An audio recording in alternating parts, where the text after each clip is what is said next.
오늘은 헬스 초보분들이 많이 질문하시는 중량이냐 자극이냐 라는 질문의 해답을 제가 드리겠습니다. 그 누구도 설사 로니 콜먼이라도 반박할 수 없을 겁니다.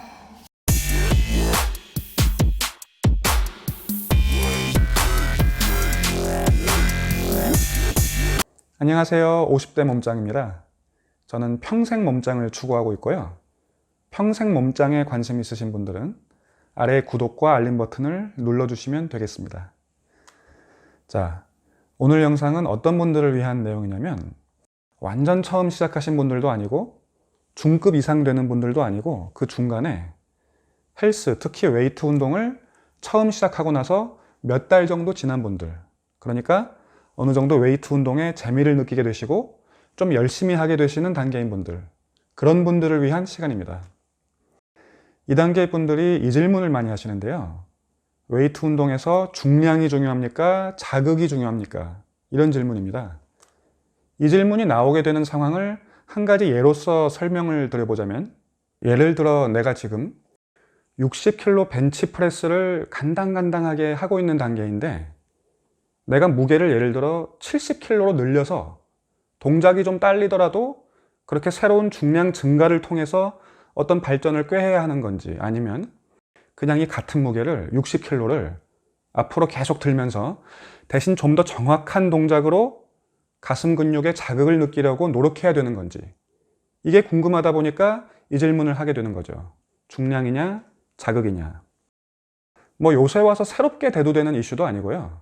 예전이나 지금이나 헬스 초보들은 당연히 가지게 되는 궁금한 점입니다. 제가 전에 이집트의 피라미드에 갔던 적이 있는데요. 그 안에 한 5,000년 전 글귀가 많이 써 있는데 그 중에 한 문장이 뭐라고 써 있냐면, 요즘 애들은 싸가지가 없다. 자, 같은 말이 예전에도 있었고 지금도 있다, 이 얘기인데 중량이냐 자극이냐도 마찬가지입니다. 예전에 아놀드 때도 있었고 그 전에 레리 스콧 때도 있었고 지금도 있는 질문입니다. 그럼 대답은 뭐냐? 생각보다 간단합니다. 헬스 중급 이상 정도 되시는 분들부터는 다 알고 계십니다. 머릿속으로도 알고 있고 이 몸으로도 느끼고 있는데, 다만 설명과 표현은 개인마다 조금씩 다를 수 있죠. 제가 그전 강의들 할 때 학력고사 얘기 많이 했었죠. 오늘도 학력고사 얘기를 좀 해보겠습니다. 참고로 저는 학력고사 세대입니다. 수능은 해본 적이 없죠. 학력고사에서 만약 두 과목 다 배점이 같다면 영어하고 수학하고 둘 중에 뭐가 더 중요하죠? 한번 답을 해보시기 바랍니다. 답이 뭡니까?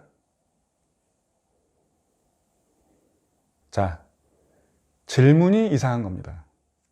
둘 다 중요하죠. 원래 둘 중 반드시 하나만 골라야 하는 게 아니거든요. 둘 다 열심히 공부하면 제일 좋은 겁니다. 물론 내가 개인 취향이 난 수학은 너무 싫어, 영어는 좋아. 그러면 어쩔 수 없죠. 수학은 포기하고 영어만 열심히 해야겠죠, 그 사람은. 반대로 난 영어는 싫은데 수학은 재밌어. 그러면 그 사람은 수학만이라도 열심히 해야겠죠. 누가 뭐 몽둥이 들고 가서 억지로 영어를 시킬 수는 없습니다. 그러나 만약 둘 다 할 수 있다면, 그러면 둘 다 열심히 하는 게 학력고사 잘 봐서 더 높은 점수를 받는데 유리하다. 그게 정답이겠죠? 자, 중량도 자극도 둘 다 중요하니까 둘 다 잘 신경을 쓰면 되는데, 마치 하나만 딱 골라야 하는 상황인 것처럼 질문을 만든 그 질문 자체가 문제가 있는 거죠.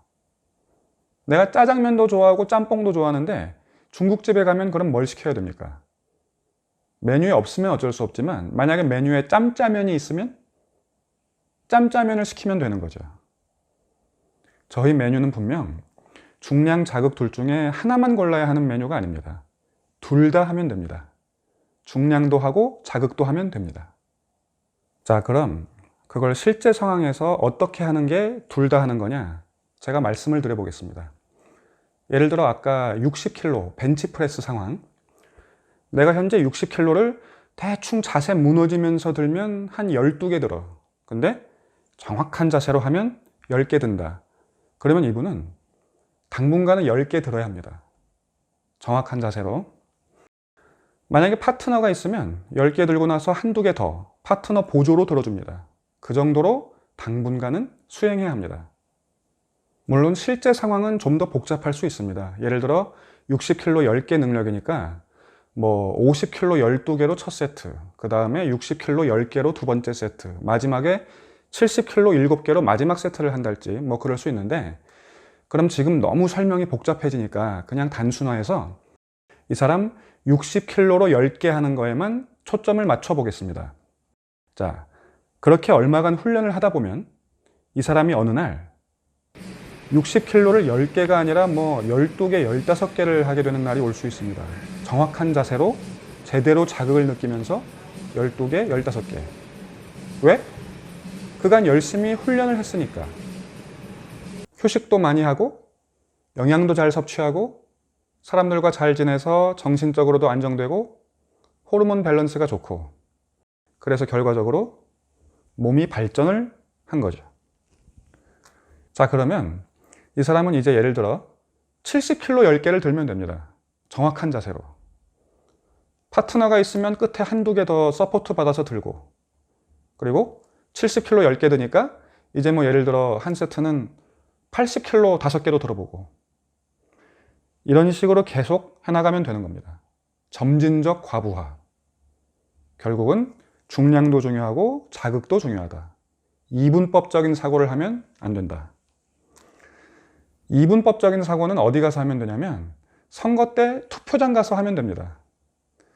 정확히는 이분법이 아니라 다분법이네요. 당이 두 군데만 나오는 건 아니니까. 하여간 거기서는 멀티가 안 되죠. 하나만 골라야 되죠. 그러나 운동은 투표가 아니다. 좋은 거는 다 먹으면 된다. 짜장면도 먹고 짬뽕도 먹고. 얼마나 좋습니까? 그죠? 역시 운동은 좋은 겁니다. 자, 괜히 앉아서 고민만 할 게 아니라 바로 당장 운동을 하시기 바랍니다. 아직 헬스장 문 닫아서 못 가시는 분들은 집에서 또는 이런 식으로 어디 공원 같은 데서, 그죠? 제가 영상들 많이 올려놨습니다. 많이 앉아주고 초보용도 있고 식으로 중급용도 있고 등등. 자, 오늘 결론은 뭐다? 결론은 짬짜면이다. 탕수육도 좀 땡기네요. 오늘은 여기까지고요. 다음에 또 좋은 영상으로 찾아뵙겠습니다. 도움되셨으면 구독과 알림 설정 부탁드립니다. 다음 시간에 또 만나요. 안녕히 계세요.